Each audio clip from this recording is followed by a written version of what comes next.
కరీంనగర్లోని జగిత్యాలకు ఓ 15 కిలోమీటర్ల దూరంలో ముత్యంపేట అనే ఊరుంది. ఆంజనేయ స్వామి సంజీవని పర్వతాన్ని తీసుకువెళ్లేటప్పుడు అందులో కొంత భాగం ఇక్కడ పడిందిట. అదే కొండగట్టు అనే పర్వతంగా మారింది. అక్కడే స్వామివారు స్వయంభువుగా వెలిశారు. మొదట్లో ఆ స్వామి గురించి ఎవ్వరికీ తెలీదు.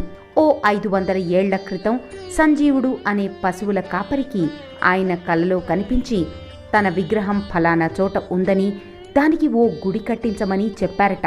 అప్పటినుంచి ఇక్కడి స్వామి గురించి ప్రపంచానికి తెలుస్తోంది. కొండగట్టు ఆంజనేయ స్వామి విగ్రహానికి 2 ముఖాలు ఉండటం ఓ విచిత్రం. అందులో ఒకటి హనుమంతునిది కాగా మరొకటి నరసింహస్వామిది. అలాగే ఈ స్వామి భుజాల మీద శంఖుచక్రాలు, ఛాతి మీద సీతారాముని రూపాలు కూడా కనిపిస్తాయి. స్వామివారి ఆలయంలోనే ఆండాళ్ తల్లి విగ్రహం